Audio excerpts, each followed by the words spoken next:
Recebendo aqui o coordenador do Departamento Técnico de Perícia e Perito Criminal, Laurentino Calan. Oi, Laurentino, bom dia para você.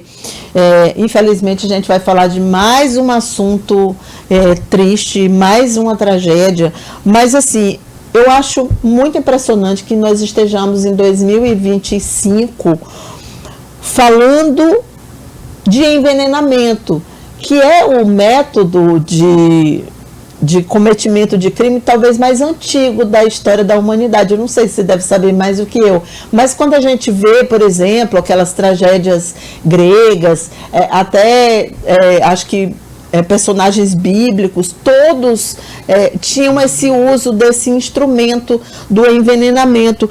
E lá em Parnaíba, em especial, tem essa situação que chama muita atenção. Além daquelas 2 crianças que morreram, você esteve aqui conosco, a gente tem agora mais pessoas da mesma família, já com 2 mortes confirmadas. E, bom, queríamos entender mais uma vez o que é isso, que substância é essa, o que foi utilizado. Bom dia. Bom dia, Cíntia. Bom dia a todos os ouvintes, telespectadores da Notícia do Dia. Inicialmente, gostaria de prestar minha solidariedade à família das 2 vítimas que vieram a falecer, o senhor Leandro e aquele bebezinho que tinha pouco menos de 2 anos de idade. E estamos todos na torcida para que as pessoas que estão atualmente internadas com o quadro de intoxicação possam se recuperar e voltar às suas atividades diárias. Bom, Cíntia, é sempre bom estar aqui no seu programa, né? Mas infelizmente estar aqui novamente falando. É bom receber você agora desse assunto, né? Que é um assunto realmente muito triste que vem acometido a nossa sociedade piauiense.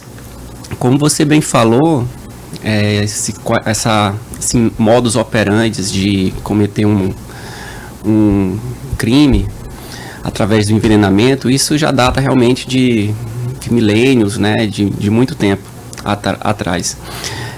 Como se fala, né, a diferença entre um veneno e um perfume é apenas a dosagem, né? Desculpe, a diferença entre um medicamento e um veneno é basicamente a sua concentração, né?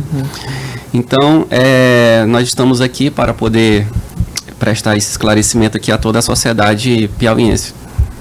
Bom, vamos lá então. Naquela época, a substância usada era o popular chumbinho, não é isso? Perfeito. E agora, dessa vez, é a mesma coisa? Bom, Cíntia, naquela vez passada, nós fizemos a análise do conteúdo estomacal das crianças que vieram a óbito. E naquela análise que nós fizemos, nós identificamos uma substância do grupo dos organofosforados chamado terbufose.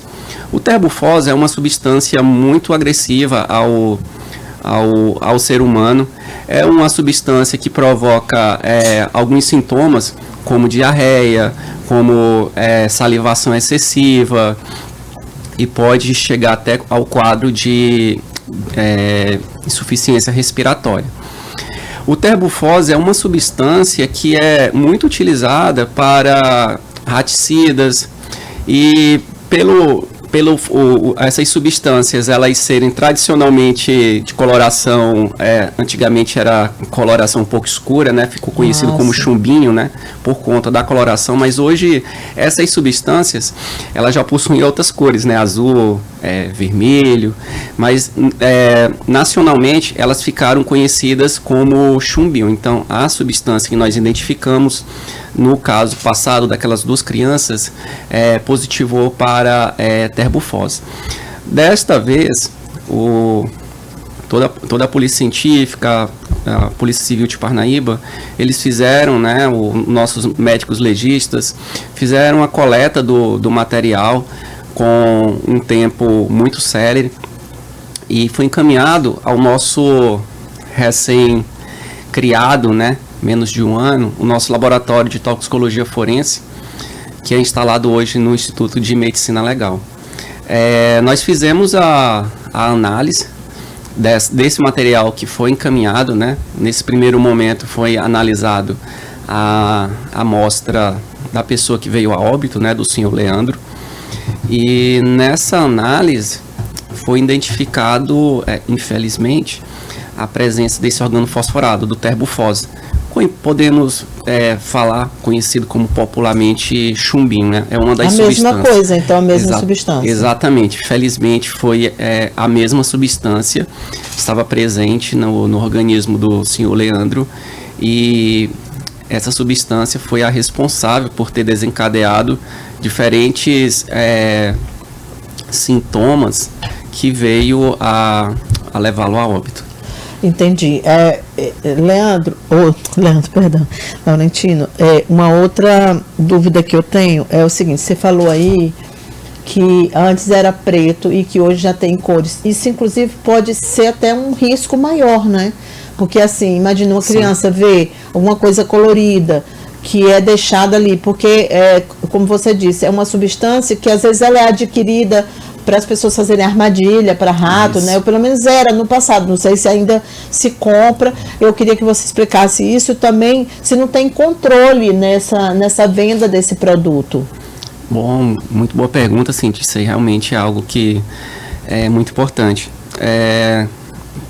Esse material, ele é vendido, né, livremente no comércio. Como eu falei, ele possui essa aplicabilidade no combate a alguns vetores, né, como no caso os ratos, e é vendido livremente. Ele possui um formato cilíndrico, né, de bastonete, tem uma cor vívida, que de fato, se não houver aquela atenção dos pais, pode chamar a atenção das crianças.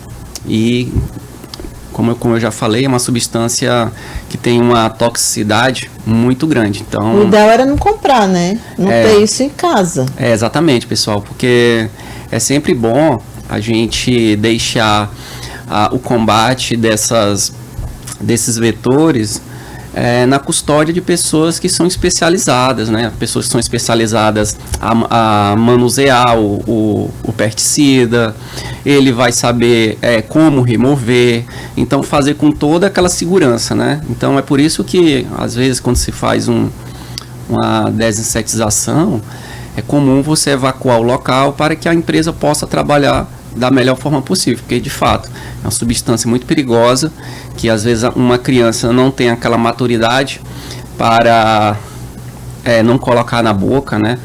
Então fica esse alerta aos pais. Eu estou aqui inclusive com uma foto que eu queria que você me confirmasse se é isso mesmo que a gente viu aqui, até de um projeto de lei que tem numa cidade lá de São Paulo para proibir a comercialização desse produto. Olha, tá aqui na tela agora. É isso mesmo? É isso mesmo. Esse é um dos tipos, né? Essa é uma das formas. Então, ele é bem pequenininho. Isso é uma das formas de apresentação, né? Como eu falei, existem também outras que ele é um pouquinho maiorzinho, né? Ele tem uma formação formação cilíndrica, como se fosse um pequeno bastãozinho, e de cores diferentes. Mas vale ressaltar que não só o terbufose, mas outras substâncias do mesmo grupo dos organofosforados são substâncias que são capazes de desencadear os mesmos sintomas. Então fica esse alerta, não somente pela cor, né, mas pelo próprio uso desse grupo de substâncias, né, que são destinados para o combate de vetores. E não tem gosto? Por exemplo, da outra vez foram cajus. Dessa vez, supostamente, né, teria sido no peixe. Isso, Cíntia. Nós fizemos a análise, foi descartado essa possibilidade, pelo menos a princípio, de estar presente lá no peixe. No peixe, né? Foi, Cíntia. Foi analisado o material, né, a comida, e foi identificado o terbufose no arroz que a família estava consumindo, porque os peixes também foram analisados e não foi identificada essa substância nos peixes. Entendi. E esse arroz já estava lá? Eles compraram? Cíntia, esse contexto da investigação, sim, claro. A gente acaba não entrando assim mais profundo. A gente apenas se concentrou na questão de materializar a substância responsável pelo o quadro das vítimas. Entendi. Né? Então, não interfere no sabor? Não, Cíntia, até porque às vezes você está ali misturando ali com outras substâncias, né? Que às vezes tem uma característica adocicada maior, uma característica mais salgada. Então, realmente, quando se mistura com uma comida, fica realmente bem difícil de você conseguir identificar. Nossa, ou seja, é um risco muito grande, né? Aí eu queria também que a gente falasse, porque hoje a gente está se concentrando aqui no chumbinho, porque esses casos terríveis que aconteceram em Parnaíba utilizaram. Mas tem outras formas de substância que, como você disse, tem um limite muito, né, aí tênue, a gente pode até dizer, entre o uso disso doméstico para que você faça as armadilhas, ou o uso disso para cometer um crime, ou inadvertidamente que alguém acaba se envenenando, porque nem todas as vezes, né, que acontece esse envenenamento, ele é provocado por alguém, às vezes é acidental, né? Infelizmente acontece também. Mas quais são as outras substâncias, e se aconteceu outros casos no Piauí desde a última vez que você esteve aqui? Bom, Cíntia, é até interessante essa sua pergunta, porque antigamente aqui no Piauí, a gente não possuía um laboratório adequado e nem um corpo de peritos adequado para fazer essas análises, né? Então, esse laboratório de toxicologia forense, que foi inaugurado recentemente, né? A gente agradece a todo o investimento que o governo do estado fez, ao nosso secretário de segurança, o Dr. Chico Lucas. Trabalho incansado, um trabalho árduo, né, hercúleo do nosso perito geral, Dr. Antônio Nunes, que sempre levou ao conhecimento da gestão superior a necessidade de ter um laboratório de toxicologia forense. Porque é como você falou, Cíntia, você conseguir identificar as causas você pode até suspeitar que aquela pessoa está envenenada. Ela pode ter ali uma salivação excessiva, ela pode possuir outros sintomas que podem convergir, em tese, a um quadro de envenenamento. No entanto, para você materializar aquele fato, você precisa fazer um exame toxicológico. E nesse momento eu gostaria até de parabenizar os nossos 3 peritos criminais do nosso laboratório de toxicologia forense, que fizeram um trabalho excepcional. Eles deram uma resposta a este caso de uma forma brilhante e rápida e muito rápido, Cíntia. Assim, a gente fica muito feliz com todo esse trabalho que eles fizeram, com esse compromisso de servidor público que eles tiveram. Então, assim, eu acho que é importante, nesse momento, ressaltar o trabalho feito pelos peritos criminais, pelos peritos médico-legista de Parnaíba, que coletaram de maneira muito rápida, o perito criminal que fez a coleta do material lá na cidade e encaminhou a Teresina. Então, assim, realmente, o nosso laboratório de toxicologia forense, ele, mais uma vez, nós estamos aqui falando dele, ele veio para poder mostrar que é super importante a presença desse laboratório no seio da segurança pública. E, de fato, não são todos os estados que possuem um laboratório como esse. E a gente fica muito feliz por todo esse trabalho que eles têm desempenhado. Tá certo, então. Só a informação, não teve outro caso de envenenamento nos últimos Bom, Cíntia, a gente está trabalhando, né, assim, arduamente nesse laboratório. A gente está criando umas metodologias. A gente recebe diversos materiais, né, mas assim, na parte de envenenamento mesmo, a gente pode citar somente, por enquanto, somente esses 2. Porque também eu acho que quanto mais for divulgado, né? Infelizmente, verdade. Porque às vezes, sim, pode haver casos de subnotificação, né? Sim. Mas com certeza agora, com toda a sociedade, a parte médica, os hospitais, com a expansão da perícia criminal a outras cidades, com certeza, chegando casos de suspeita de intoxicação, com certeza não vai ficar impune, porque como a gente falou, o trabalho que a perícia está fazendo hoje nessa parte de envenenamento é algo assim maravilhoso, é algo que está sendo referência nacional. Muito bem. Olha, gente, curiosidade aqui. Tem até o nome, o homicídio por envenenamento chama benefício. É isso. Homicídio pelo uso de veneno.